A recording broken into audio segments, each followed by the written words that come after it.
So in the last video we kind of learned about, hey, we can find the area under a curve. And we use the formula of the summations.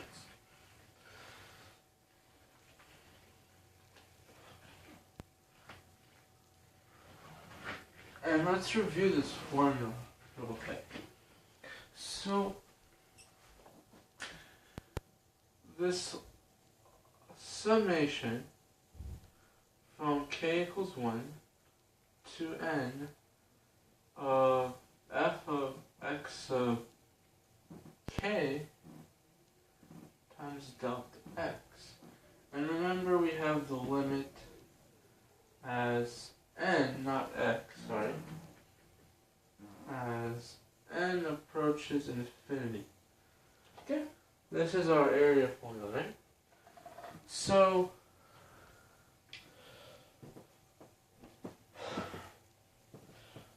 we have another one. It's kind of a weird name to it. But there's something called the Riemann sum. And the Riemann sum basically says we're going to add up rectangles. And we don't have to go to infinity. We can just add up rectangles, not all of them, just to approximate the area under the curve. Now but the Riemann sum, instead of writing n approaches infinity, there's something called this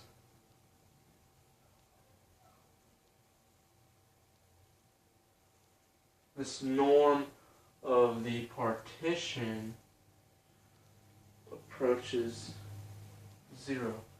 The norm of the partition approaches 0. So what does that mean? What does this norm of the partition mean? Well, this norm of the partition is the biggest rectangle. So for Riemann sums, your rectangles can be different sizes. So for Riemann sums, your rectangles can be highest. And when the biggest one approaches really 0, all of them will approach really close to 0, meaning the same thing as n approaches infinity. There's just a different way of writing it. So the limit as the norm of the partition approaches 0, the biggest delta approaches 0, everything else will flow together and will be squished. And you'll have infinite rectangles basically. So that's a little bit of a thing right here. But, so you'll see textbooks written that way. I like to use this way because this kind of, you can imagine it. So the fundamental theorem of calculus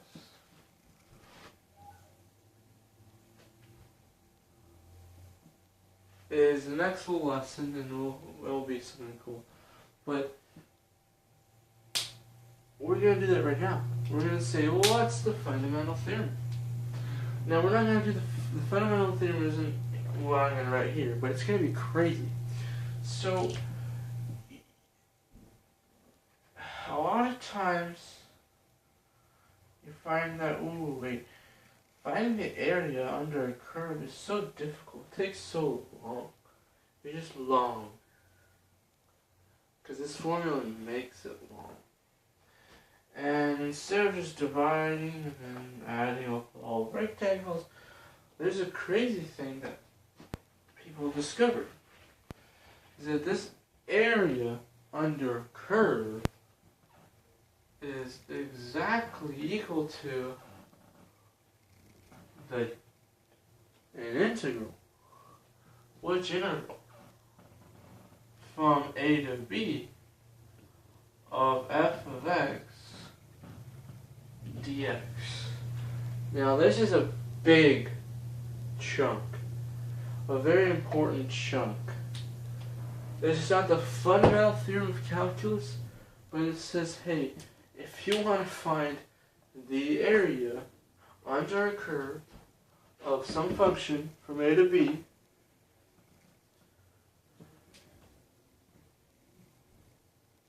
the what?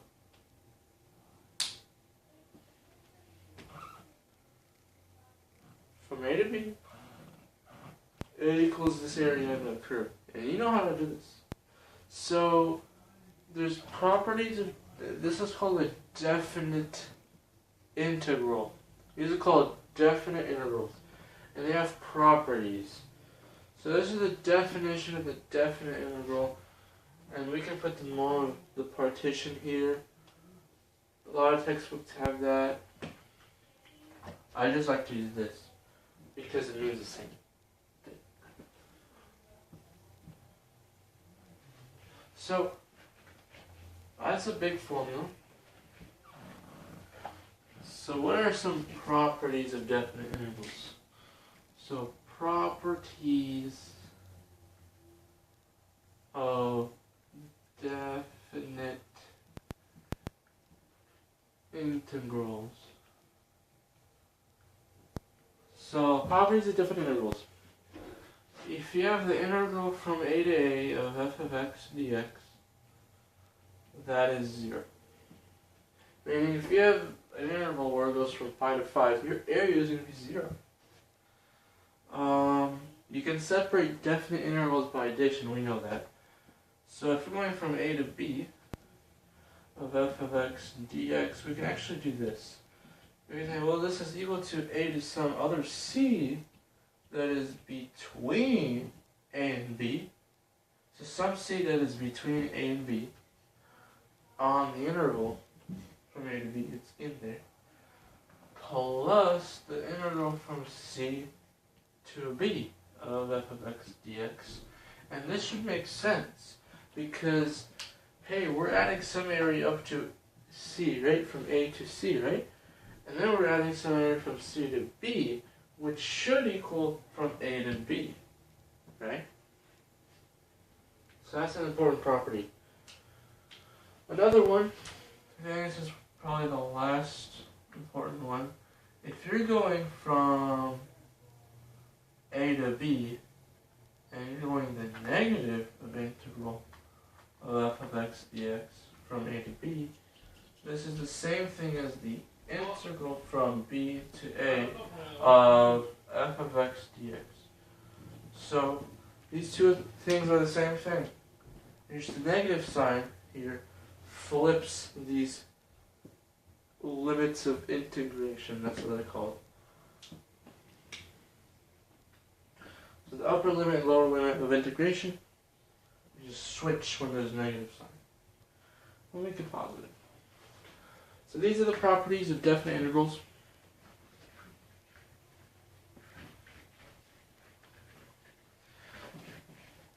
Now we're ready for the fundamental theorem of calculus. So the fundamental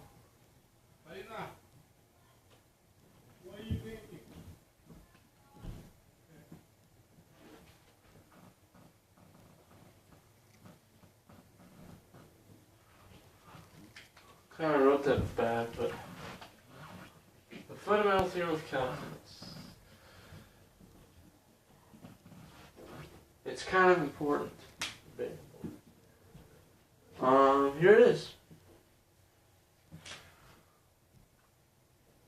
There's part 1 and part 2. Let's do part 1 first. So part 1. We have a definite interval. We know it equals the summation, right? The limit as n approaches infinity of the summation from k equals 1 to n of f of x sub k times delta x. Now, all we need to do to find this definite integral is do the summation, right? Well, the fundamental theorem says, no you don't. You don't have to do the summation anymore. The definite integral of f of x dx from a to b is the area under the curve of the function on the interval, right? Which equals the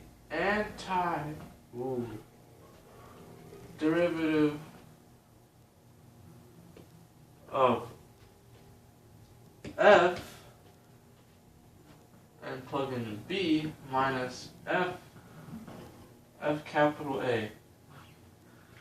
So this signifies the antiderivative of f. So this is the fundamental theorem. This is the fundamental theorem. Very important. The next one is oh so important. So if we take the derivative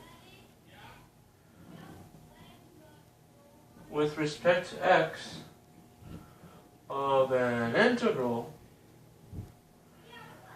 of a constant to some t, I'll explain. F of t dt. This equals f of x.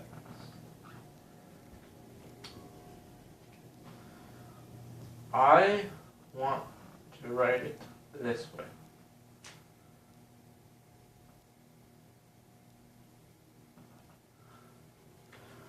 But we can't put x's in here and we can't plug in x and x in here. So if we're going from integral from a constant to what? X of f of t dt. So the reason it is all unclear right now, but I'll prove this to you later. So you only right now you have to understand what this means. This is the second fundamental theorem. So go ahead and just jot that one down. So these are the two fundamental theorems of calculus. Super important stuff. Very important stuff. So let's do examples based on these, right? Okay. Let's do it.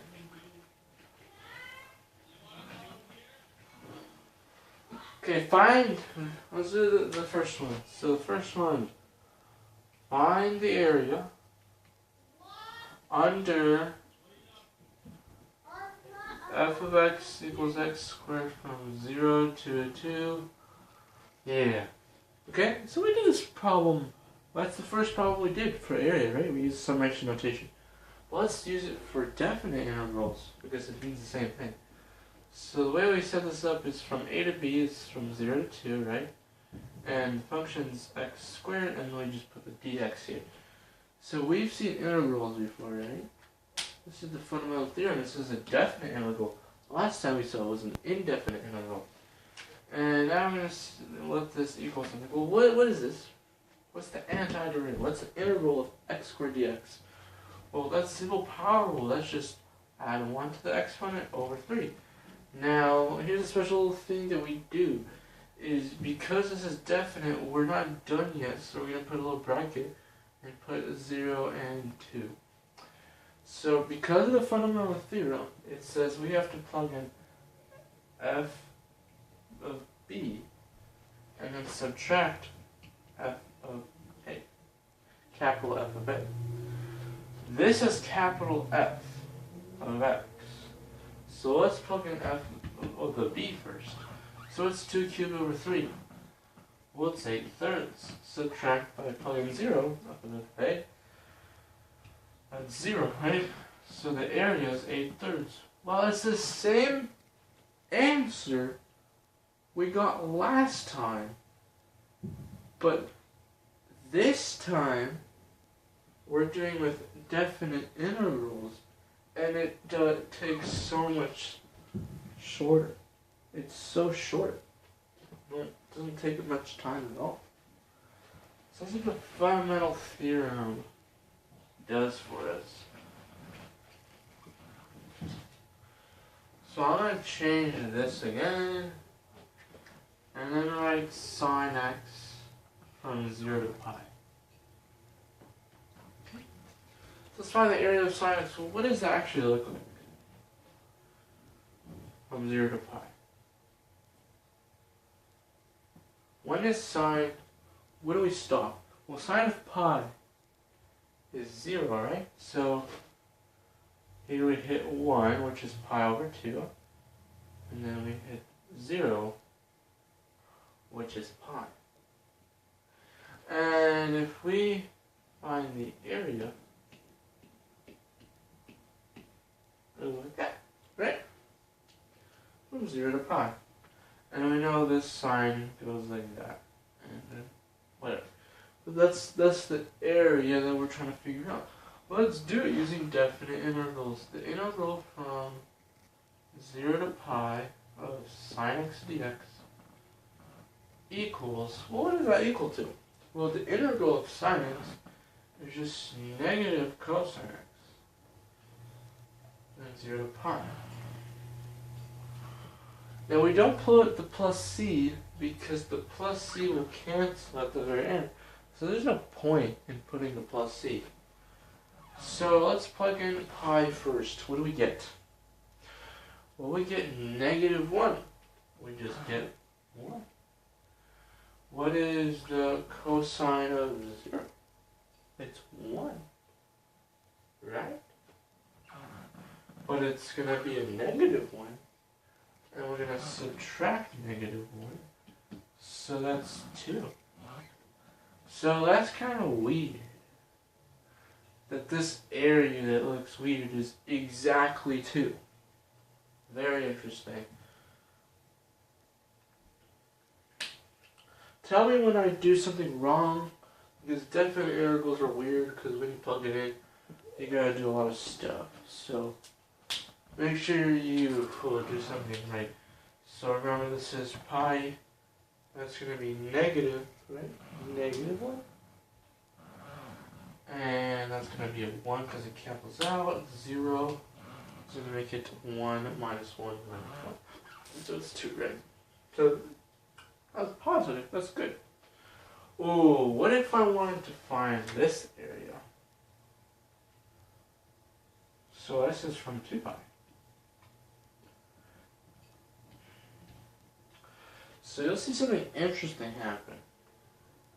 So this is area under curve. This is still area under the curve. Ooh, over the curve. So using your kind of thoughts, what would you think the area under f of x sine x will be from 0 to 2 pi now? What would you think the area would be now? You know this area is 2, and this area looks exactly like this one, so it should be what, 4? Yeah, it looks like 4, right? Well, let's do it. From 0 to 2 pi of sine x. Well, it's kind of the same process. So it's going to be negative cosine x from 0 to 2 pi. Let's plug in 2 pi first. Well, with 2 pi we get 1. So this is negative 1. And now we're going to subtract negative cosine of 0, which is, what, negative 1, right? So minus negative 1, which is, wait, that's 0. Why is the area from here to here 0?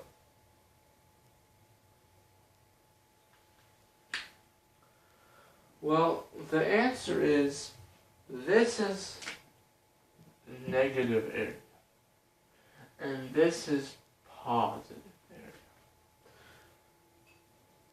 area, and this is net area. This is a combination of those two. So all area that goes under is going to be negative, and all area that goes above is going to be positive.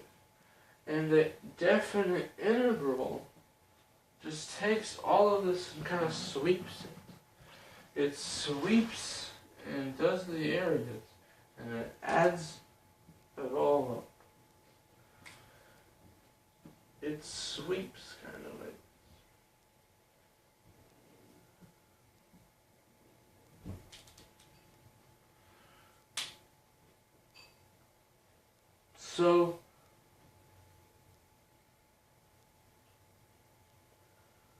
This would be negative 2. This would be positive 2. Let's do a little bit of a more example. Let's change the bounds a little bit more. So what if we went, and this is not on the interval now, what if we went from pi to 0? So we're going kind of backwards. We're going from pi to 0. What would that be?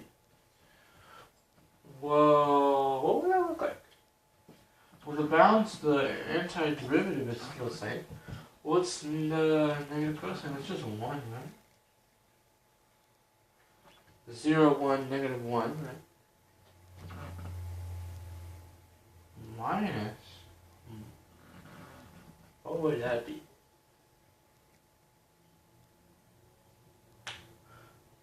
What is pi? Pi is going to be negative 1. So it's a positive 1.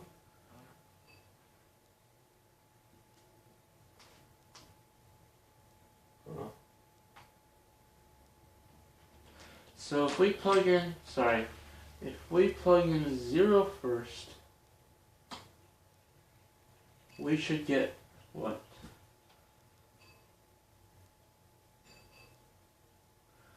Cosine of 0 is 1. The negative value makes it negative 1. Cosine of pi, what is that? That is 1, or negative 1. So this would be plus 1. So this is negative 2. So the area is negative 2. Wait, I thought the area was 2. Well, if you go backwards, your area is going to be negative. If you're going forwards, your area is going to be positive. If you're going forward and your area is under, then it's going to be negative. If you're going backwards and your area is going to be under, it's going to be positive. So you got to remember those things when you take integrals. That's the tricky part I wanted to cover.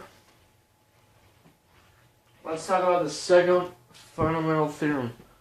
This one's a biggie. So remember what I just said?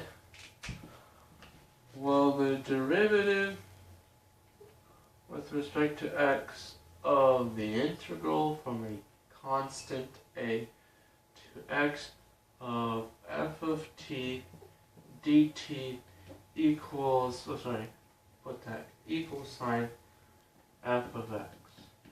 What it's saying is if I undo a derivative undoes an integral. That's what it's saying. A derivative undoes an integral. An integral and a derivative are inverse operations. But what is this integral from a to x of f of t dt? Let's take it separately.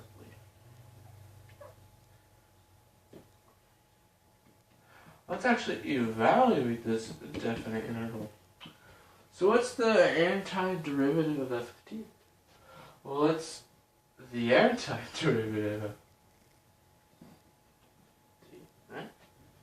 F of t. That's what that means, right? Oh, but we have, what? From a to x, right? So let's plug in x first. Oh, what do we have here? And let's plug in a next. F of a. Well, what is this? Well, this is the antiderivative of f of x. And this is just some constant, right? It's the start, and I'll tell you what that is. So, you're going from f of the antiderivative of f of x plus the antiderivative evaluated a. Well, aren't we supposed to take a derivative of that? Yeah. So if you take a derivative of that, you're supposed to get f of x. the derivative of a constant is 0, the derivative of your antiderivative is f of x. That's what this is telling you. So, if you see problems like this, and you're like, what is d dx, the derivative with respect to x of the integral from 2 to x of cosine x squared over 3 square root of x dx. Oh, I'm sorry. 3, okay. There you go. If you see that, what is that? What is the second Fermat theorem? That means a derivative undoes an integral. So if I take a derivative of an integral, I should get back my function. Now don't put t's, put x's, because we're actually going from 2 to x. We're going to change to x's. This is our answer. So that's what it's saying.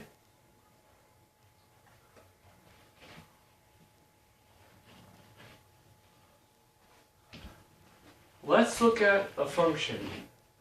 And a lot of times this function is on the AP test. Or at least for the advanced placement calculus. But this is a sweeping function. This function is defined as g of t. This function equals the integral from 0 to x. So this is g of x, right? This is g of x. It is defined as 0 to x of f of t dt. That's our function. That's a special one. So what would g of 2 be? Well, g of 2 would be the integral from 0 to 2 of f of t dt. This is just a value. What is this function giving us? What types of values? Area values of what? F of t. It's saying, hey, if I have the function of f of t, so this is f, and I took a look at this function. Well, if I go from, what does g of 2 represent? And this is 2 right here. Well, g of 2 would be the area under f of t from 0 to 2. And what if we plug in 3 into this function? Will be the area of f under f from 0 to 3. Okay?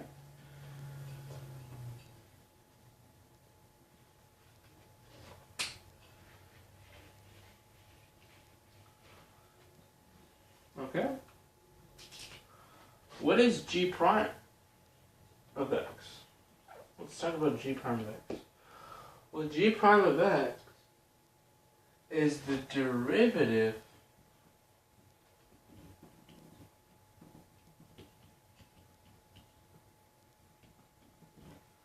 of the integral of from 0 to x from f of t to t. What does the fundamental theorem say? It says, well, that's actually just Rn of x, right? And g double prime of x would be f prime of x. So these kind of identities are very important. And you'll see this function a lot in questions. You say, well, this is a function, find g prime of 7, find g prime of 2. And you'll be given questions like that.